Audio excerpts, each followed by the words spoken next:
Si ça va bravo de Jean-Claude Grimbert, c'est une série de textes à deux voix,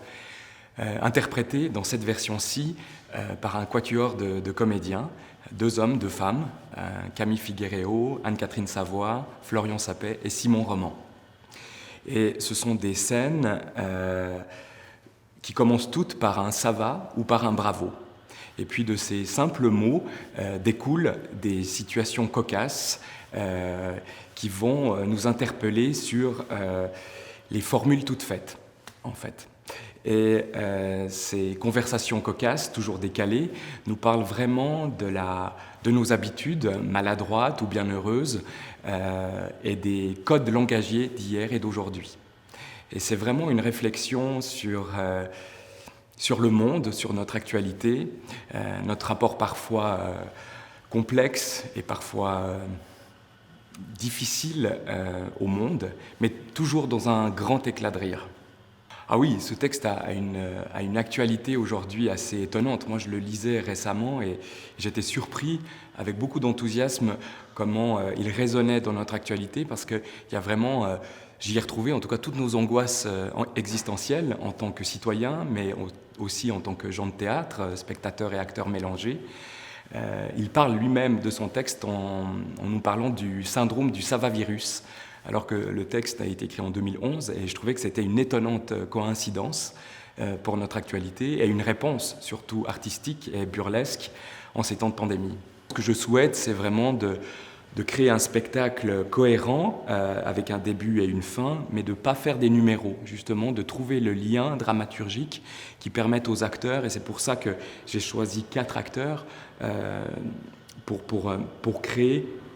un objet un peu hybride. On sera plongé dans une sorte de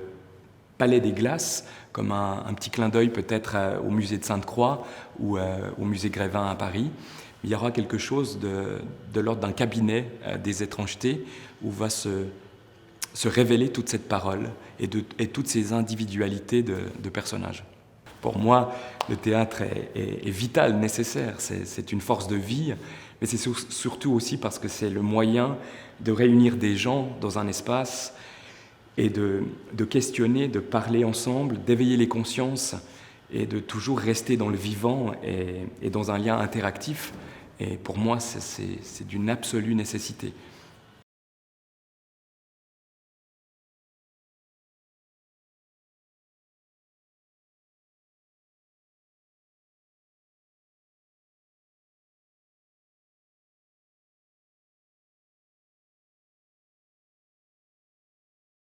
Une des choses, c'était je ne sais pas si ça tourne encore, ah oui,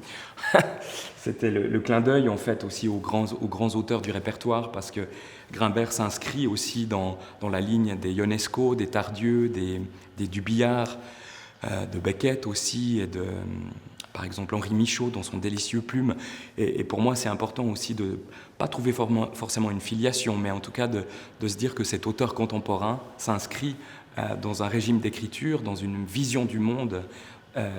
qui est proche de ces auteurs de l'absurde ou des auteurs qu'on appelle du décalage, en fait. Et ça me plaît aussi d'aborder, parce que je viens d'aborder Ionesco avec Le Roi Sonneur, et puis là, je fais une petite visite avec un auteur plutôt contemporain, mais qui a une écriture comme ça très rythmée, très incisive, et ça me plaît beaucoup.